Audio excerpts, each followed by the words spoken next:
Australia's Prime Minister Mr. Harold Holt is missing.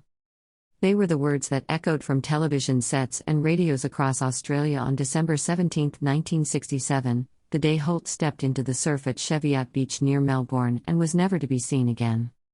The Australian leader was presumed drowned and a memorial service was held in his honour, attended by world leaders including UK Prime Minister Harold Wilson and US President Lyndon Johnson. But his body was never found, leading to a range of ever more ridiculous conspiracy theories, including one book which claimed he had been taken by a Chinese submarine. 50 years after his disappearance, Holt's lengthy career as a progressive and groundbreaking Australian politician has been completely overshadowed by the mysterious nature of his death. The conspiracy theories have become so well known and almost part of Australian folklore on their own. Tom Frame, Holt biographer and director of the Public Leadership Research Group at the University of New South Wales Howard Library, told CNN. "I think none of us would want our death to overshadow our life."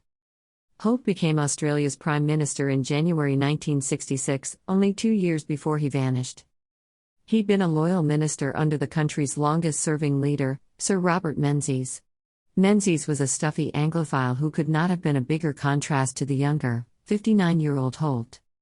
Despite his relatively short time in office, Holt secured a series of significant achievements including switching Australia's currency to dollars and cents from the complicated pound and pence system. The day Holt vanished was hot and humid Sunday, perfect for a swim. Before lunch on December 17, 1967, Holt decided to head to the local beach, close to the holiday house he owned at Portsea on the Victorian coast. Holt was in many ways the quintessential Australian man, gregarious, sporty, a man with an appetite for life. He enjoyed diving and spearfishing, although he wasn't a terribly strong swimmer, according to Frame.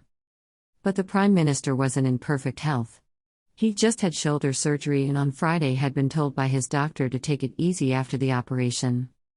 So he played tennis on Saturday and went near the water on Sunday. So it was against doctor's orders, Frame said. Witnesses on the beach told police the tide was unusually high with a strong undercurrent that day. Some said it was the highest they'd ever seen it. Despite that, Holt began to swim farther from the beach, into deeper water, a 1968 police report said.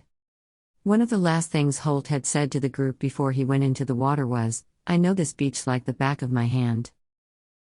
One witness said, she had watched Mr. Holt continuously from the time he entered the surf and she saw the water become very turbulent around him very suddenly and appear to boil, and these conditions seemed to swamp on him, the report described. He was not seen again.